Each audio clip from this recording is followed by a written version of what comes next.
La ville atteint son apogée. Ses princes et ses marchands contrôlent alors le trafic des caravanes. Vers l'Occident, elles transportent l'opium, l'indigo, les épices et la soie. Des régions occidentales, elles rapportent ivoire d'Afrique, dattes et fruits secs d'Arabie et médecine de Perse. Cette soudaine richesse finit par émousser l'énergie des princes plongés dans les délices de leur harem.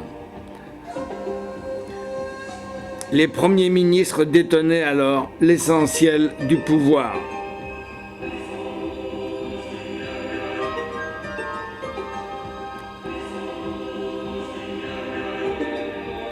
Le Premier ministre prit tellement de pouvoir qu'on prétendait alors que le Maharaja devait demander à son ministre la permission de seller son cheval. Nous sommes maintenant dans le Gavali Mahal, le palais du Maharaja.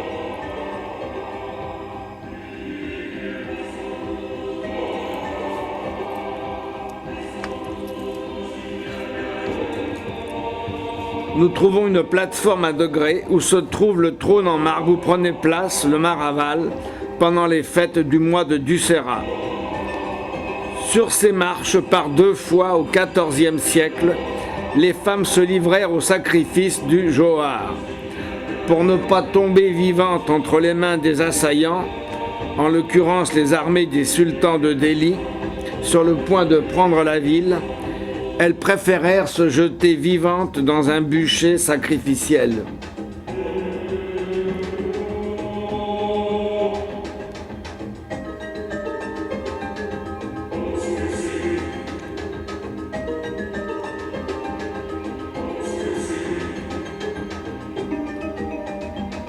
Tout autour du sanctuaire principal du temple de Parshavat se développent des galeries dont les niches contiennent des statues de Tirthankara.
De la citadelle, nous avons une vue magnifique sur l'ensemble de la ville.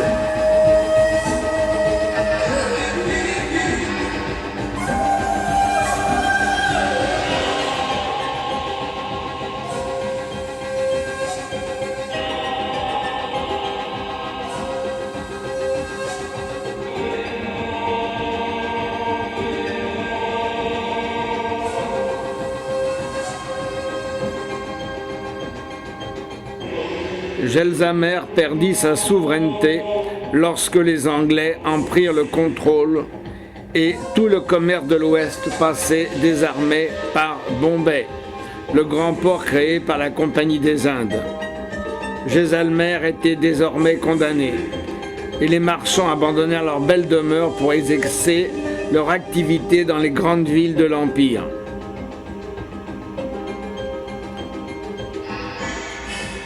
Heureusement, ces dernières années lui ont apporté un regain d'activité avec l'arrivée des touristes qui viennent à la rencontre de cette fascinante cité, de ses bazars encore animés et de ses murailles ocre qu'embrase le soleil couchant.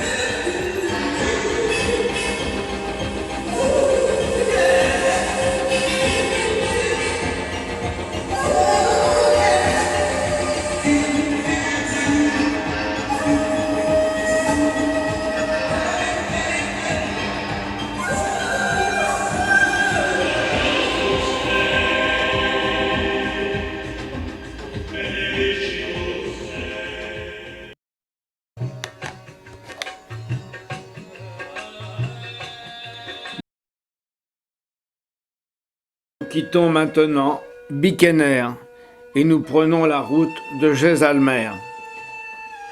Et en cours de route, nous nous arrêtons pour rendre visite à un village Rajput.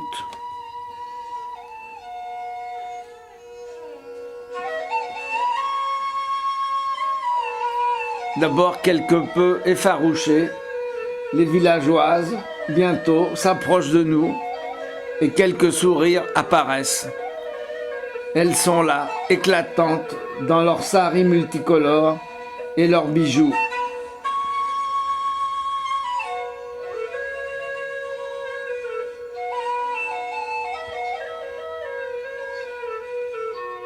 Elles sont richement parées.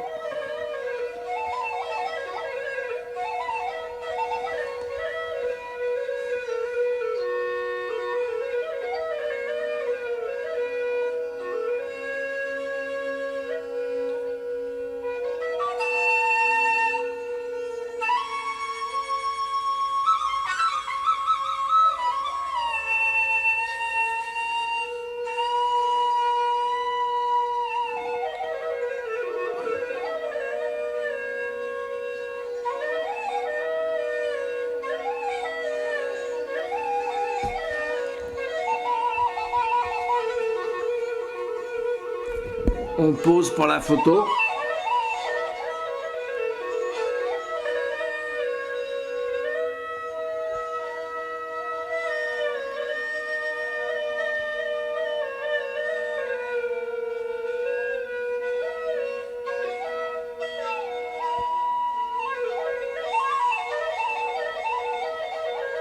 Une petite fille aux yeux magnifiques, un patriarche.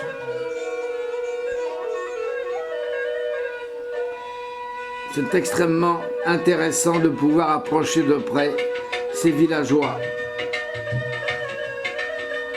qui maintenant nous raccompagnent à notre quart.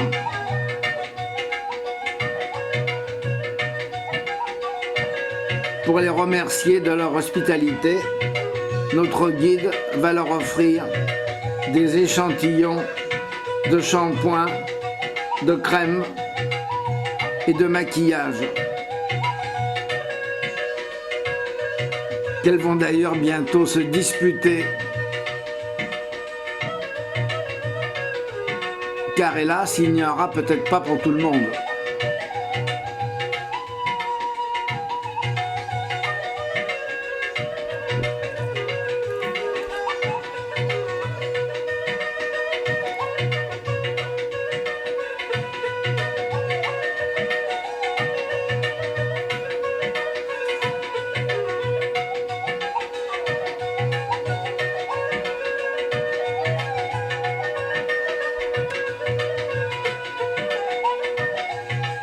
Nous traversons maintenant le désert de Thar et nous arrivons à notre hôtel à Jaisalmer.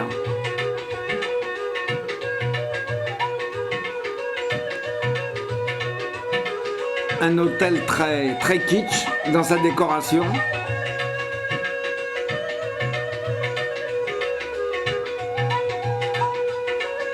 Une très belle chambre nous attend.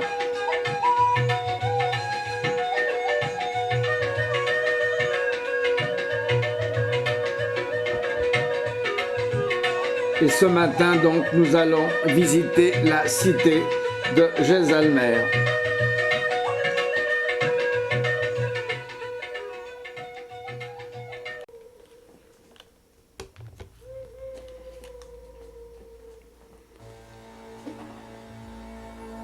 Nous découvrons ce matin les superbes jardins de l'hôtel, ainsi que ses gracieux petits habitants.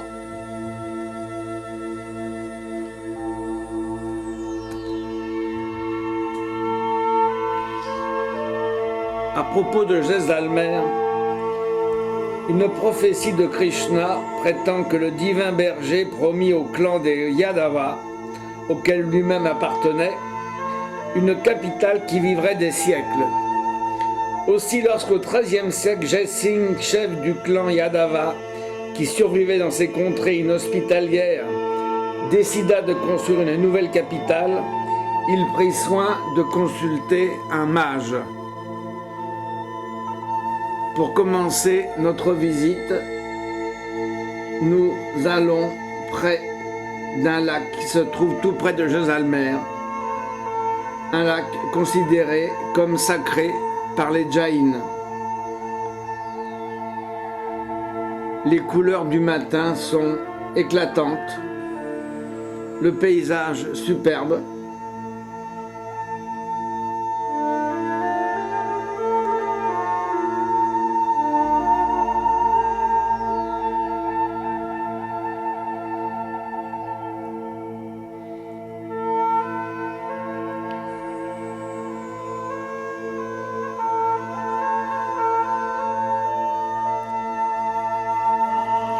Le mage répondit donc à Yansing, construit au sommet d'une colline triangulaire, lui répondit le saint homme. La première pierre de Jaisalmer fut posée en 1155 et la construction prit 7 ans, au terme desquels se dressa une citadelle défendue par une muraille puissante. Pas assez cependant pour contenir les assauts des sultans de Delhi qui, à 2 reprises au XIVe siècle, réussirent à s'emparer de la ville.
Nous sommes maintenant devant les murailles de Jaisalmer.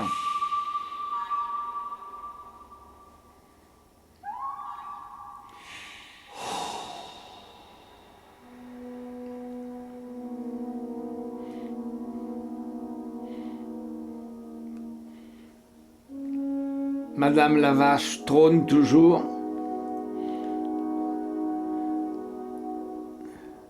Et nous approchons de la forteresse. Une muraille supplémentaire vint renforcer les défenses de la citadelle au XVIe siècle.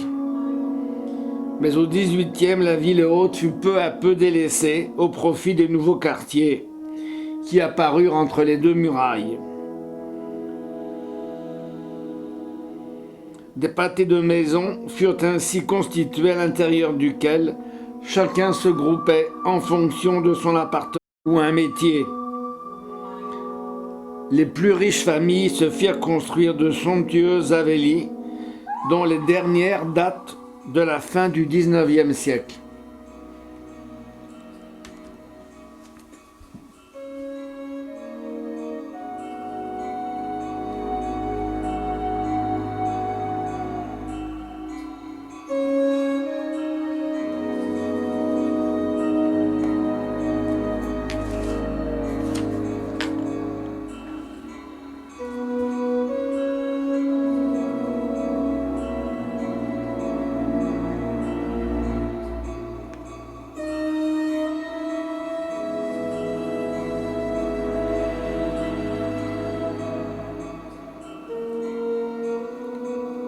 Pour atteindre le niveau supérieur de la citadelle, nous franchissons la porte du vent, la porte du soleil.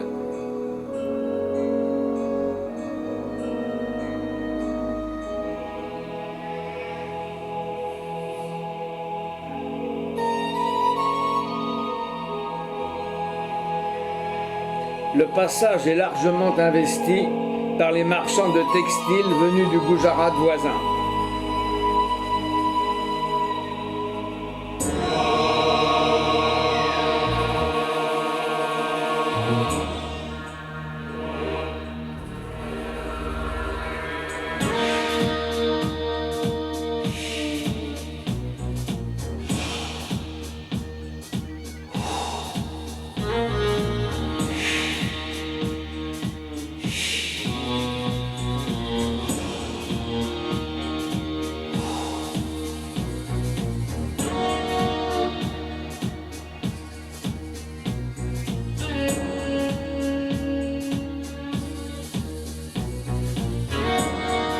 Nous arrivons près du palais construit par le Maharaja Jai Singh en 1884. Nous sommes maintenant près d'un ensemble de temples jaïnes. C'est un petit ensemble de temples enchâssés dans un pâté de maisons et reliés entre eux par des passages à différents niveaux. Un temple est consacré à Risabhedo, l'autre à Chandra Prabhu. C'est là que sont consacrés des manuscrits dont les plus anciens datent du Xe siècle. Tout autour du sanctuaire principal du temple se développent des galeries dont les niches contiennent des statues du Tirthankara.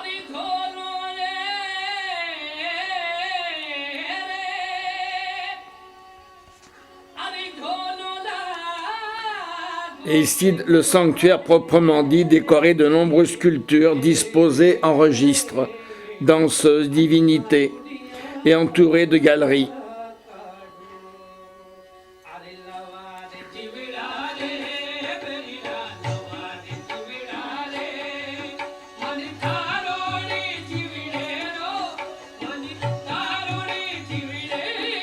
Ganesh, omniprésent partout, le dieu éléphant, très populaire en Inde.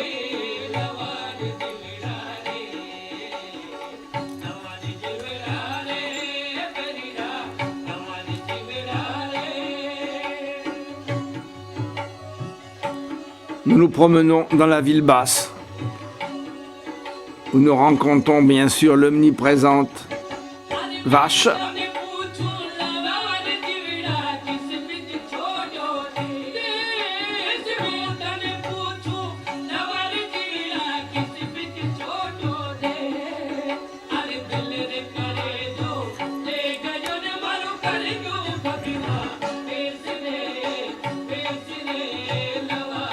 De très beaux balcons sculptés,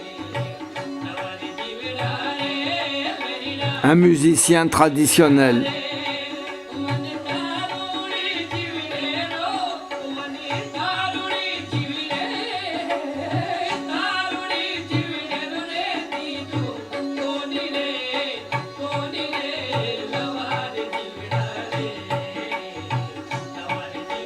et nous rencontrons un brahmane. Extraordinaire personnage, avec sa barbe et ses cheveux longs qu'on ne taille jamais. Il se laisse de bonne grâce photographier et filmer.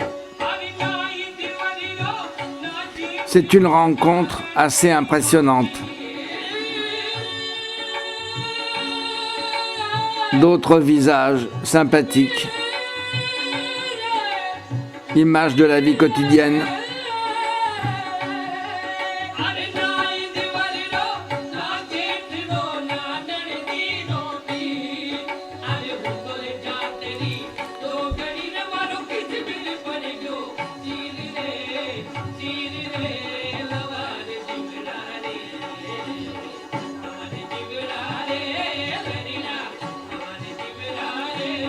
Ganesh encore.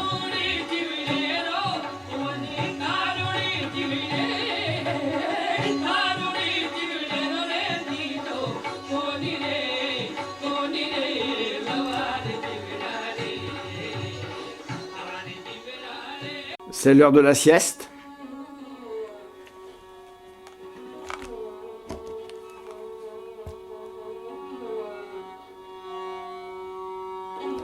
une vue générale sur la ville.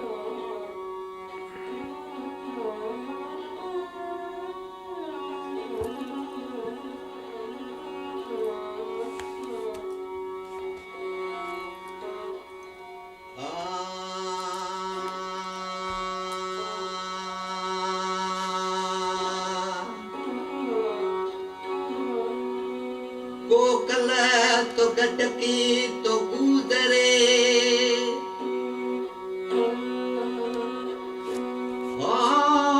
प्रभु मथुरा गट को कौन अर मार्ग बैते झगड़ो या प्रभु मोगे मई को दान Travail des artisans, le même depuis des siècles.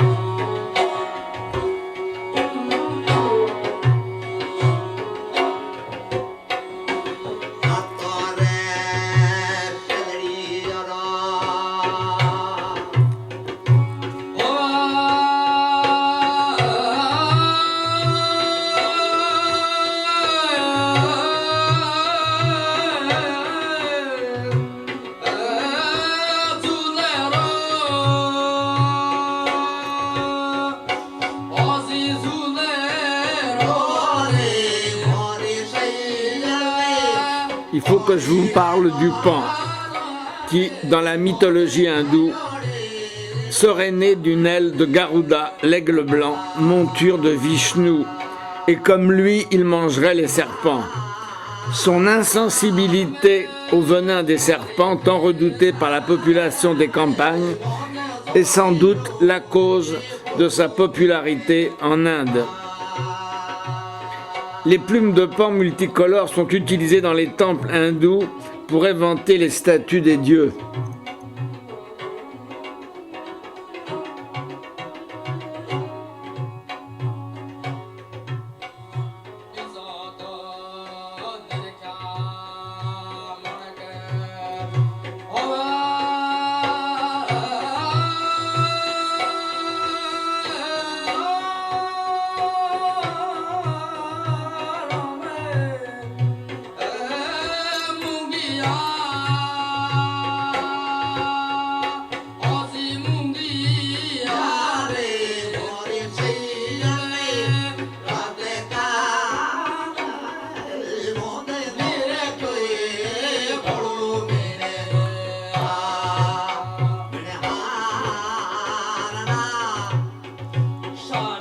Un shopping très oriental dans un temple jain.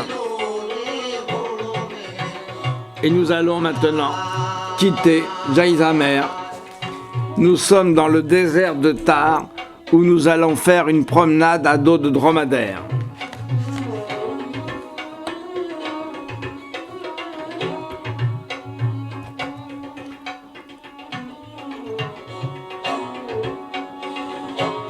Nous sommes très attendus comme vous le voyez.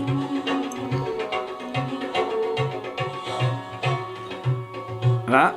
Monique va choisir sa monture, de bon caractère de préférence.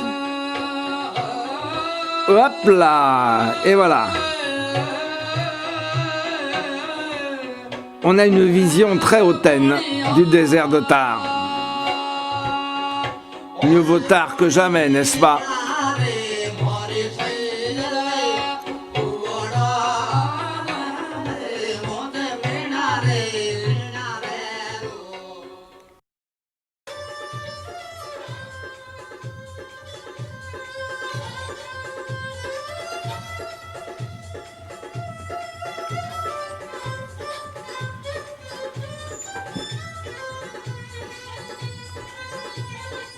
La caravane s'ébranle et se dirige vers les dunes.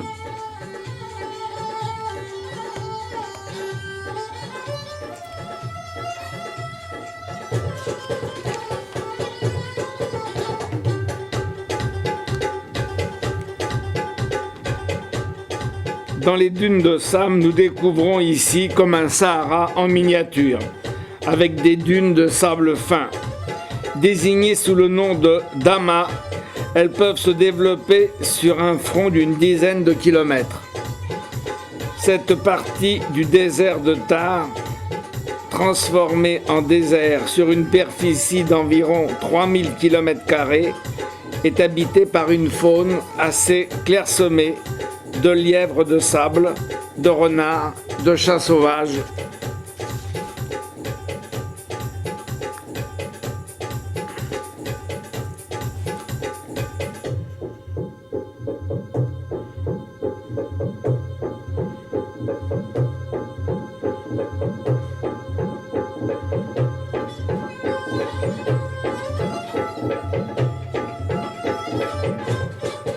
Et nous avons droit à un spectacle de danse, Rajput, donné par des charmantes fillettes. Admirez leurs costumes, leurs bijoux et leur maquillage.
C'est un spectacle très agréable auquel nous assistons dans le soleil couchant.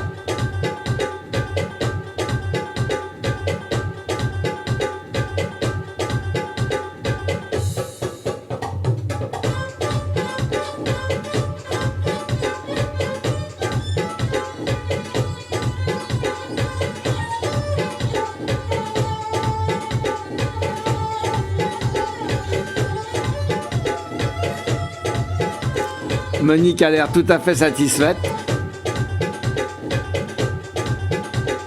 Autre manière de se déplacer. On n'est pas sur le dos, mais derrière le dromadaire. Et nous avons droit maintenant à un dîner-spectacle donné en plein désert.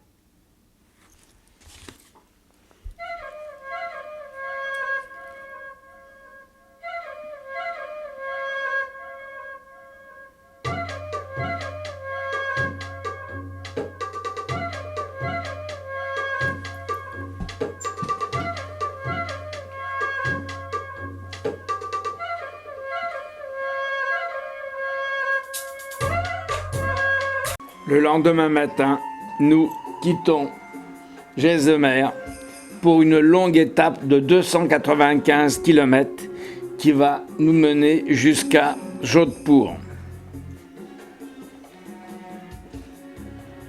En cours de route, nous faisons une halte dans une école. Nous allons approcher de près des enfants.